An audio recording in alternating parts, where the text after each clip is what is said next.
মানুষের চিহ্ন যখন মিলেছে তখন আর ফেরার পথ নেই। সেদিন কারখানা ভবনটিতে কারা আগুন দিয়েছিল, কেন আগুন দিয়েছিল, আর কিভাবে হারিয়ে গেল ১৮২টি প্রাণ। এবার আমরা যাব সেই নেপথ্য কারিগরদের সন্ধানে।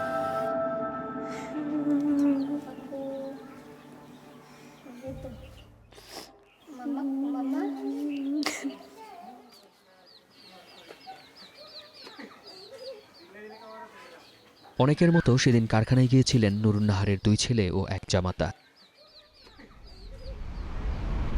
কিন্তু আজও তাদের খোঁজ মেলেনি। 4 জন একটা অটোটা গেছে, এনে একটা টাওয়ার আছে খাদুনের এনো, টাওয়ার এনে গেছে। পরে যারা যারা গাজীর মেলেও গেছিল এরা বলতেছে 2 জনে, ওই সাদাত ভাই, সাব্বির ভাই তোমরা যাইও না, আমরা সেই জায়গাতে আসছি, আগুন লাগাই দিছি। অন্যদিকে আগুনের সেই মরণ ফাঁদ আজও তাড়া করে বেড়ায় এই প্রত্যক্ষদর্শীকে। আমাদের সাথে আরো অনেক লোকে গেছে, আমরা বেশি উড়ি নাই, এই জন্য বাইচা গেছি। কিন্তু সেদিন আসলে কি ঘটেছিল? এর নেপথ্যে কি কোনো ষড়যন্ত্র ছিল? সত্যের সন্ধানে আমরা কথা বলেছি কারখানা কর্তৃপক্ষ ও অসংখ্য প্রত্যক্ষদর্শীর সাথে। আমাদের অনুসন্ধান ২৫ আগস্ট সকাল থেকে।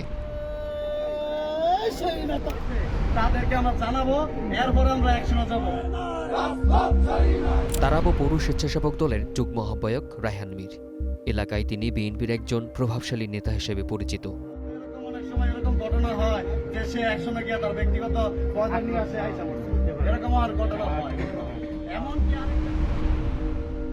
অনুসন্ধান বলছে, আগের রাতে গোলাম দস্তগীরের গ্রেপ্তারের খবর ছড়িয়ে পড়তেই কারখানায় যায় রায়হান মীর ও তার লোকজন। ফের হামলা ও লুটপাটের ভয় দেখিয়ে কারখানার নিরাপত্তায় জনপ্রতি ৫,০০০ টাকায় এলাকাবাসীকে নিয়োগের দাবি জানায় তারা। কিন্তু কারখানা কর্তৃপক্ষ এই প্রস্তাবে রাজি না হয় হুমকি দিয়ে কারখানা ত্যাগ করেন রায়হান বাহিনী।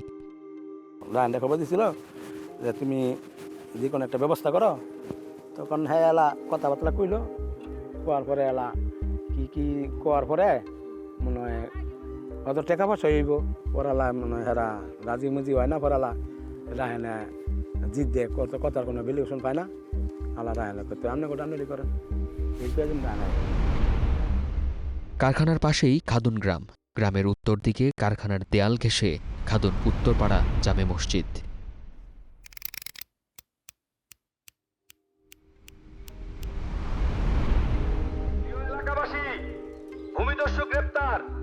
রায়হানরা বেরিয়ে যাওয়ার কিছুক্ষণ পরেই সেই মসজিদের মাইকে ভেসে আসে গোলাম দস্তগীর গাজীর গ্রেপ্তারের খবর। দস্তগীরের সাথে জমি নিয়ে বিরোধ আছে এমন ব্যক্তিদের ডাকা হয় রূপসী মোড়ে। ঘটনার সত্যতা জানতে আমরা কথা বলি সেই মসজিদের দায়িত্বে থাকা ইমামের সঙ্গে। না, এই ঘোষণাটা আমি দেই নাই, চাবি নিয়ে এসে কে ঘোষণা করলো এটা জানা যায় না, কিন্তু ঘোষণা হয়েছে একটা দিছে, কে জানে।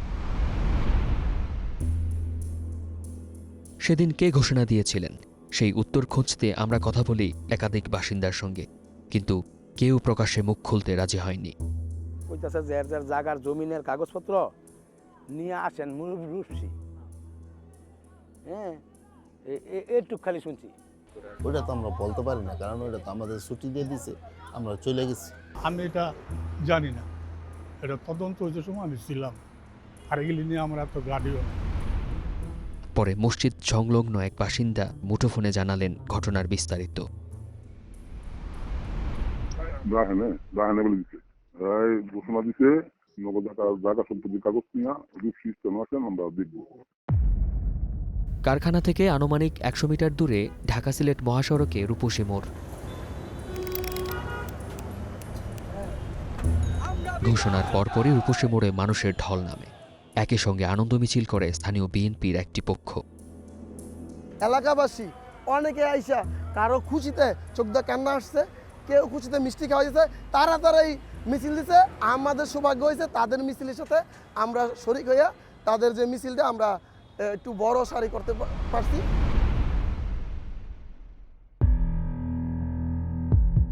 সাধারণ মানুষের সেই ভিড়ে কৌশলে মিশে যায় রায়হান ও তার অনুসারীরা।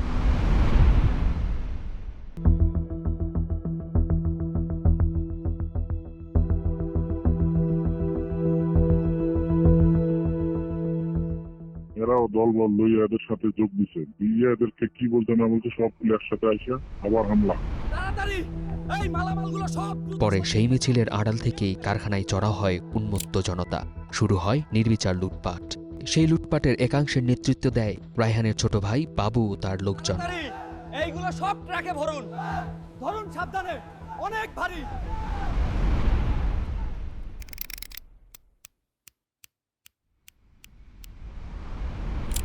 বরাবো এলাকার যুবলীগ নেতা শহীদুল, স্থানীয়দের কাছে তিনি পরিচিত চিহ্নিত ডাকাত হিসেবে। এই মালামালগুলো সব দ্রুত সরিয়ে নিয়ে খবর পেয়ে শহীদুল ও তার লোকজনও কারখানাটিতে লুটপাটে যোগ দেয়। মালামাল ভাগাভাগি নিয়ে শুরু হয় বাবু শহীদুল গ্রুপের মধ্যে ধাওয়া পাল্টা ধাওয়া।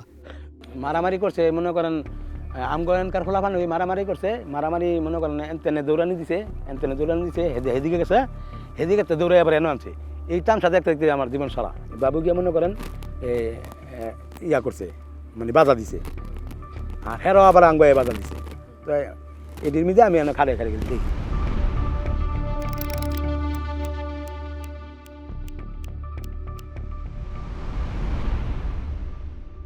এই সংঘর্ষের খবর ছড়িয়ে পড়লে লুটপাটে যোগ দেয় স্থানীয় আরও কয়েকশো বাসিন্দা। মুহূর্তেই লুটপাটকারীরা ছড়িয়ে পড়ে কারখানা ভবনের প্রতিটি তলায়। এদিকে মালামাল দখল নিয়ে ভবনের ভেতরেও চলতে থাকে বাবু শহীদুল গ্রুপের সংঘর্ষ। সংঘাত আর লুটপাটের চরম উত্তেজনার মধ্যেই ঘটে এক বীভৎস ঘটনা। ভবনটির কোলাপসিবল গেটে তালা দিয়ে আগুন ধরিয়ে দেয় একটি পক্ষ।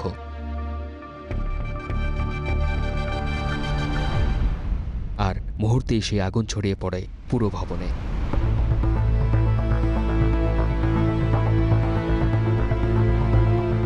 আর তাতেই ভেতরে আটকা পড়ে নিখোঁজ হয় অসংখ্য মানুষ, যাদের মধ্য থেকে পরবর্তীতে 182 জনের একটি তালিকা প্রকাশ করে প্রশাসন। ঠিক কোন পক্ষ সেদিন ভবনটিতে আগুন দিয়েছিলেন তা আমরা নিশ্চিত হতে পারিনি। তবে বাবু শহীদুল গ্রুপের মধ্যে সংঘর্ষ এবং সেখান থেকেই অগ্নিকাণ্ডের সূত্রপাতের কথা নিশ্চিত করেছেন একাধিক প্রত্যক্ষদর্শী। ওই যে আমি কয়েকদিন একবার শহীদুল গ্রুপ লাগাইছি, একবার কয়েক গ্রুপে লাগাইছি, বললেন বাবু গ্রুপ করতেছে, একবারে একজনে করতেছে শহীদুল গ্রুপ।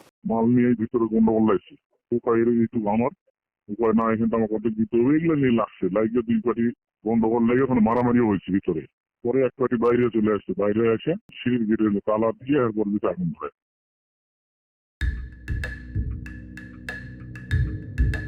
ঘটনার নেপথ্যে বাবু শহীদুল গ্রুপের সংশ্লিষ্টতা যাচাই করতে আমরা খুঁজে বের করি আরও একজন প্রত্যক্ষদর্শী, যিনি কারখানাটিতে কাজ করেন প্রায় 26 বছর। ঘটনার শুরু থেকে শেষ পর্যন্ত ছিলেন কারখানার আশপাশে।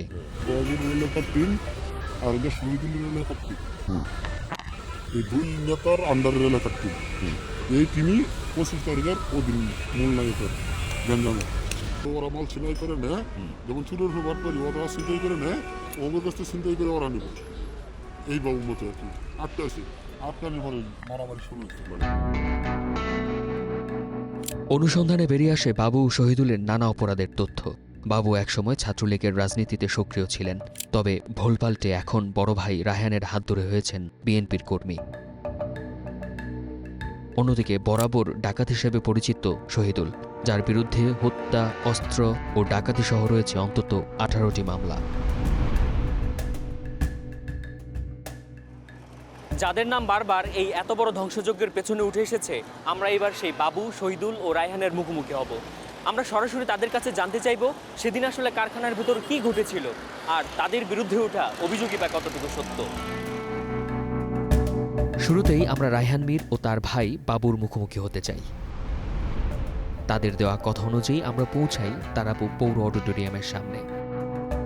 প্রায় ঘণ্টাখানেক অপেক্ষার পর রায়হান মীর এলেও অজানা কারণে অনুপস্থিত থাকেন তার ভাই বাবু। যে অগ্নিকাণ্ডের ঘটনা ঘটলো, মানুষ মারা গেল, এটার পেছনে আপনার নামটা বারবার জড়াচ্ছে। এই বিষয়ে আমি জানি না। পরবর্তী যেখানে যে লুটপাট হয়েছে, মানুষের ঘটনা ঘটছে, এখানে আপনার ভাইয়ের নামটাও জড়াচ্ছে। ওই যে একটা সময় 2টা গ্রুপ ছিল, ওইটা হয়তো ভাই এরা দিয়েছেন। আরেকদিন ভাই আপনি আইসেন, আরেকদিন ইনশাল্লাহ, ইনশাল্লাহ আরেকদিন আপনি যে কোনো বিষয় আমার পাইবেন ইনশাল্লাহ, যে কোনো বিষয়। আমরা অনুসন্ধান করে দেখলাম যে ওখানে আপনি গিয়েছিলেন। আসতে পারে। এক পর্যায়ে রায়হান মীর কোনো প্রশ্নের উত্তর না দিয়েই ঘটনাস্থল ত্যাগ করেন। আমাদের পরবর্তী লক্ষ্য শহীদুল। বরাবর মসজিদ থেকে কিছুটা সামনে এগুলেই শহীদুলের বাড়ি। তবে বাড়িতে গিয়ে শহীদুলকে পাওয়া গেল না। শহীদুল ভাই কি আছেন বাড়িতে? আমরা সাংবাদিক, একটু কথা বলতাম ওনার সাথে। কিছুক্ষণ অপেক্ষার পর শহীদুলের মা শহীদুলের মুঠোফোন নম্বর দিলেন। পরবর্তীতে সেই নম্বরে দফায় দফায় চেষ্টা করেও সংযোগ পাওয়া যায়নি। সংযোগ প্রদান করা সম্ভব হচ্ছে না।